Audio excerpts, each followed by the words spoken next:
नमस्कार दोस्तों, मेरा नाम है क्राइम की बात और आप देख रहे हैं हॉरर कहानी, वो भी मेरी जुबानी। दोस्तों, आपने आज तक बहुत सारी कहानियाँ सुनी होंगी, लेकिन आज की इस कहानी को सुनने के बाद सच में आपको डर का एहसास होने वाला है। तो चलिए आज की इस कहानी को देरी न करते हुए शुरू करते हैं। आज की कहानी का नाम है भूतिया किताब। कहानी शुरू होती है। रवि एक आम कॉलेज स्टूडेंट था जिसे पढ़ने और रहस्यमय चीज़ों में बहुत दिलचस्पी थी। एक दिन पुराने किताबों की दुकान में वह एक अजीब सी किताब पर नज़र डालता है। किताब पर धूल जमी होती है और उस पर लिखा था, जो पढ़ेगा वह कहानी का हिस्सा बनेगा। रवि ने इसे मजाक समझकर किताब खरीद ली और अपने कमरे में ले आया। उसने सोचा कि यह पुरानी डरावनी कहानी होगी जिसे पढ़कर वह अपना समय बिता सकता है, लेकिन रवि को यह नहीं पता था कि यह किताब उसकी ज़िंदगी बदल देगी। रात का वक्त था। रवि ने अपने कमरे की लाइट धीमी कर दी और किताब खोलकर पढ़ना शुरू किया।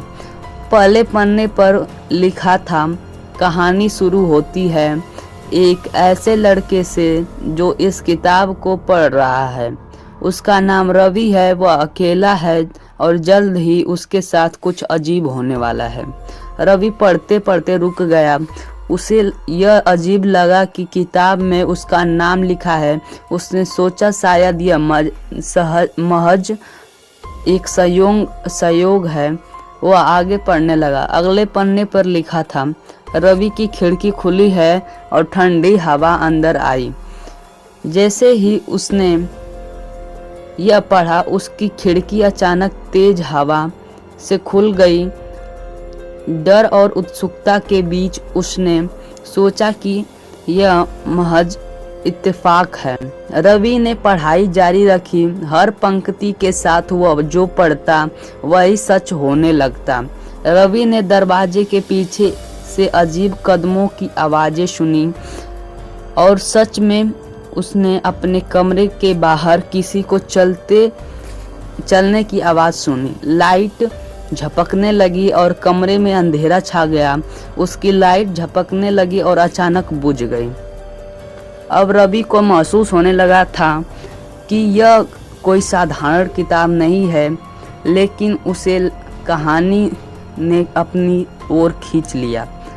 वह डर के बावजूद पढ़ना बंद नहीं कर पाया। किताब के बीच में एक पन्ना खाली था। जब रवि ने उसे पलटा तो उसमें एक चेतावनी लिखी हुई थी, अगर तुम कहानी पूरी पढ़ ली तो तुम हमेशा के लिए एक हिस्सा बन जाओगे। रवि के मन में डर और जिज्ञासा की लड़ाई होने लगी। उसने सोचा कि शायद यह बस एक डराने की कोशिश है। उसने फैसला किया कि वह इसे अंत तक पढ़ेगा। अंतिम पन्ने की सच्चाई। जैसे जैसे वह आखिरी पन्ने के करीब पहुंचा, अजीब घटनाएं तेजी से होती गई। दीवारों पर परछाइयां नजर आने लगी। किताबों के शब्द अपने आप बदलने लगे। उसकी खुद की तस्वीरें किताबों के पन्ने में दिखने लगी। आखिरी पन्ने पर लिखा था, और फिर रवि इस कहानी का हिस्सा बन गया है। अब वह इस किताब को हमेशा के लिए कैद रहेगा। इस किताब के लिए हमेशा के लिए कैद रहेगा।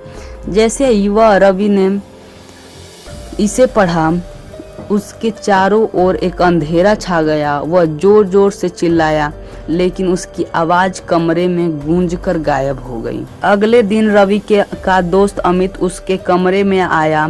उसने रवि को हर जगह ढूंढा, लेकिन वह गायब था। कमरे में सिर्फ वह किताब रखी थी। अमित ने किताब उठाई और उसका पन्ना खोला। उसमें लिखा था, अमित नाम का लड़का किताब पढ़ने आया और अब उसकी कहानी शुरू होती है। अब यह किताब किसी और के हाथ में जाने का इंतजार कर रही है। दोस्तों, हर बार जब कोई इसे पढ़ता है, वह खुद कहानी का हिस्सा बन जाता है। दोस्तों यह किताब अब आपका इंतजार कर रही है। यह कभी अंत नहीं होगी, जो इसे पढ़ेगा वह कहानी का हिस्सा बन जाएगा। बस यही थी किताब की कहानी। दोस्तों आई होप यह कहानी आपको थोड़ी डरावनी लगी होगी। तो चलिए मिलते हैं किसी न्यू कहानी के साथ।